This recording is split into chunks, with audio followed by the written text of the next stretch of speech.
नमस्कार। आप देख रहे हैं क्यू वाइब और मैं हूं प्रवीण झा। बात आज यूपी की करेंगे और यूपी में विधानसभा चुनाव तो अगले साल है, लेकिन उसकी रूपरेखा जो है वो अभी से तैयार हो रही है और तैयारी जो हो रही है वो दिल्ली के जरिए हो रही है। यानी कि संसद में अब इस मुद्दे को उठाया जा रहा है और संसद में मुद्दा को तब तक गरमाया जाएगा जब तक कि यूपी का इलेक्शन ना आ जाए। और उसी को लेकर हर 2-4 दिन पर आप इस प्रकार के एक प्रकार से प्रदर्शन ही कहें, प्रदर्शन देखने को मिल रहा है। और आज भी जिस प्रकार से राम मंदिर चढ़ावा चोरी का मुद्दा संसद के बाहर गूंज रहा था, उससे तो ऐसा ही लग रहा है कि राम मंदिर चढ़ावा चोरी का मुद्दा अभी खत्म होने वाला नहीं है।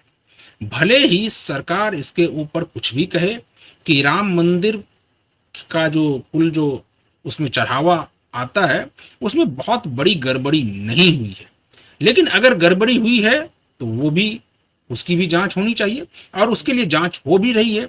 जो दोषी हैं उनको सलाखों के पीछे पहुंचाया भी गया है, लेकिन इससे भी विपक्षी दल मानने वाले नहीं है।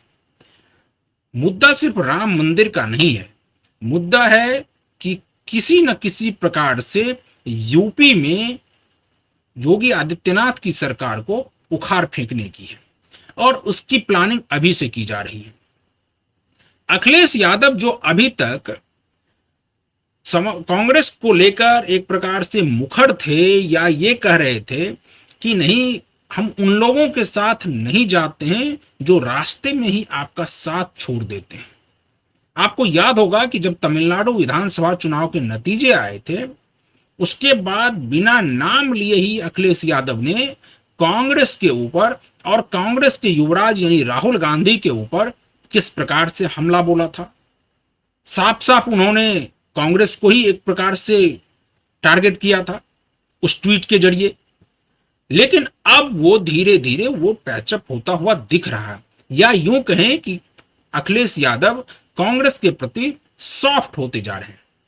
और आज भी जो संसद में यानी सदन के बाहर जो एक प्रकार से प्रदर्शन हो रहा था और उसमें जिस प्रकार के नारे लगाए जा रहे थे, उसमें अखिलेश यादव भी वहां मौजूद थे। हम आपको वो तस्वीर भी दिखाते हैं कि किस प्रकार से वहां पर अखिलेश यादव, राहुल गांधी, प्रियंका गांधी सभी लोग मौजूद थे। समाजवादी पार्टी के अन्य नेता भी मौजूद थे और ये लगातार वहां पर नारेबाजी ये लोग कर रहे थे।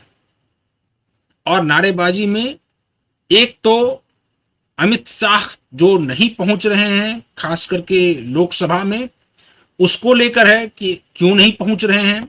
और मुद्दा जो है वो जंतर मंतर पर जो प्रोटेस्ट हो रहा था और उस दौरान जो पैलेट गन का इस्तेमाल किया गया था या आंसू गैस के जो गोले छोड़े गए थे या फिर जो बिहार में जो AK-47 से फायरिंग हुई थी, इन सब पर जो है एक प्रकार से जवाब जो है वो कहा जा रहा है। यहां पर इसलिए जवाब मांगा जा रहा है कि केंद्र में चूंकि दिल्ली पुलिस भी गृह मंत्रालय के अंदर आता है और गृह मंत्री अमित शाह जी हैं, इसलिए डायरेक्ट सवाल उनसे किया जा रहा है और उनको जवाब देने के लिए कहा जा रहा है कि आप आके सदन में जवाब दीजिए कि आखिर किसके आदेश से वो पैलेट गन छोड़ा गया था। तो खैर वो सब मुद्दा है ही, लेकिन यूपी का मुद्दा जो अभी है वो कैसे गरमा रहा है? वो गरमा रहा है कि अब अखिलेश यादव और राहुल गांधी में एक प्रकार से पैचअप होता हुआ दिख रहा है। जो कांग्रेस पार्टी अभी तक 200 से ज्यादा सीट मांग रही थी यूपी में गठबंधन के लिए, वो अब ऐसा लग रहा है कि कांग्रेस पार्टी भी पीछे हटी होगी और अखिलेश यादव भी थोड़े आगे बढ़े होंगे। क्यों मैं ऐसा कह रहा हूं? क्योंकि अखिलेश यादव को भी लग रहा है कि अगर मुस्लिम वोट बैंक को पूरी तरह से इंटैक्ट रखना है तो वो कांग्रेस को साथ लाकर ही हो सकता है। क्योंकि कांग्रेस कुछ ना कुछ, खास करके अभी जिस प्रकार से राहुल गांधी की लोकप्रियता अल्पसंख्यक समुदाय में बढ़ी है, पहले से भी थी लेकिन अभी हाल के दिनों में जिस प्रकार से बढ़ी है, उससे अखिलेश यादव थोड़े से बैकफुट पर हैं। अखिलेश यादव को यह लग रहा है कि अगर राहुल गांधी का साथ छोड़ देते हैं तो हो सकता है कि कुछ परसेंट वोट का नुकसान हो सकता है। हालांकि मुस्लिमों के बारे में मैं आपको एकदम क्लियर कट बता दूं कि वो एक ऐसी कौम है जो वोट सिर्फ इस आधार पर करती है कि वहां पर भारतीय जनता पार्टी को हराने की स्थिति में कौन है, और हराने की स्थिति में अगर समाजवादी पार्टी है तो वो समाजवादी पार्टी को वोट दे देगी। लेकिन इसके बावजूद भी कांग्रेस अगर अकेले चुनाव लड़ती है तो वो कुछ वोट जरूर काट लेगी और उसमें अल्पसंख्यक समुदाय का अधिकांश वोट होगा। तो ये नहीं चाह रही है खास करके समाजवादी पार्टी, और अखिलेश यादव को ये लग रहा है कि अगर एक साथ होते हैं और गठबंधन में होते हैं तो वो वोट तो इंटैक्ट रहेगा ही। और इधर आपको 2-3 दिन पहले हमने दिखाया भी था कि अखिलेश यादव ने किस प्रकार से अपने पीडीए को, एक प्रकार से पीडीए का जो इस बार फुल फॉर्म बताया उसमें पीडीए में एक प्रकार से रिफॉर्म कर दिया। पीडीए में क्या रिफॉर्म हुआ कि पीडी का मतलब जो है वो पंडित को बता दिया गया।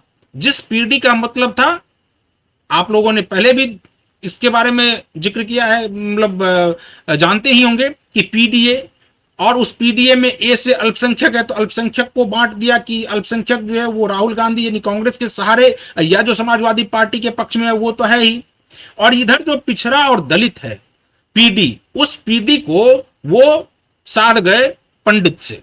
यानी कि अभी जो यूजीसी को लेकर जो सामान्य वर्ग में नाराजगी है, उस नाराजगी का फायदा अखिलेश यादव उठाना चाहते हैं, और इसीलिए अखिलेश यादव ने पीडी का मतलब पंडित कर दिया। यानी अभी तक 2024 के लोकसभा चुनाव तक उनका पीडीए एक प्रकार से गूंजता था, और पीडीए का मतलब वो हर जगह बताते थे कि दलित, इधर से पिछड़ा, दलित और अल्पसंख्यक। लेकिन इस बार तो वो बदल गए दिए, उसका पूरा फुल फॉर्म ही उन्होंने बदल दिया। और जब ये फुल फॉर्म बदल गया, उनको ये लग रहा है कि जो 13 से 14% ब्राह्मण वोटर हैं, अगर उसमें से 5-7% भी अपने पक्ष में लाने में कामयाब हो गए तो बड़ा खेल हो सकता है। हो सकता है कि योगी आदित्यनाथ को सत्ता से बाहर कर दे, और इसीलिए राम मंदिर चढ़ावा चोरी का मुद्दा भी उठ रहा है। इधर पीडी का मतलब भी बदल दिया गया है, उधर अल्पसंख्यक वोट बैंक को भी एकजुट करने के लिए राहुल गांधी के प्रति थोड़े सॉफ्ट हो गए हैं, क्योंकि अब अखिलेश यादव हर उन जगहों पर जा रहे हैं जहां पर राहुल गांधी प्रोटेस्ट कर रहे हैं। आपने देखा होगा कि अखिलेश यादव वहां भी पहुंचे थे जब वो प्रधानमंत्री आवास के बाहर जो है वो धरने पर पहुंच गए थे। उसके बाद अभी संसद के बाहर जब जब प्रदर्शन हो रहा है वहां पर अखिलेश यादव जरूर नजर आते हैं। उधर अखिलेश यादव एक और अलग फ्रंट खोल करके भी रखते हैं, और वहां ना हो तो कम से कम डिंपल यादव को भेज देते हैं। तो ये सब पूरा एक समीकरण चल रहा है, और ये समीकरण जो है वो 2027 को लेकर चल रहा है। अभी जो कुछ लोग ये कह रहे हैं कि अमित शाह का इस्तीफा मांगा जा रहा है या कुछ कहा जा रहा है, ये बस मुद्दे को गरमाने का है कि मुद्दे को तब तक गरमाए रखो जब तक यूपी का चुनाव नजदीक ना आ जाए। और दूसरी बात यह है कि इन मुद्दों पर सरकार को घेरने की कोशिश है विपक्ष की, ताकि बाकी जो और बिल लाए जा रहे हैं सदन में उन बिल पर चर्चा ना हो, या वो बिल किसी न किसी प्रकार से अटक जाए, भटक जाए। लेकिन उधर अमित शाह भी ठहरे हैं कि अमित शाह भी ये चाह रहे हैं कि आप कितना भी बोलते रहो, हमको जो करना है वो करके ही निकलेंगे। और अमित शाह उधर अलग अलग बिल लाने के लिए हैं, कई सारे बिल हैं उसमें केरल का नाम जो केरलम है उसके लिए भी बिल है, वो बहुत सारे बिल हैं उसमें, और सभी बिल को सदन में लाया जाएगा। और भारतीय जनता पार्टी ये चाह रही है कि इन सभी बिल को पास करा लिया जाए। और अगर इसमें जो खास करके डिलिमिटेशन का जो बिल है वो अगर पास हो जाता है, और महिला आरक्षण वाला बिल अगर पास हो जाता है, तो ये कम से कम भारतीय जनता पार्टी के लिए एक मास्टर स्ट्रोक के रूप में हो जाएगा।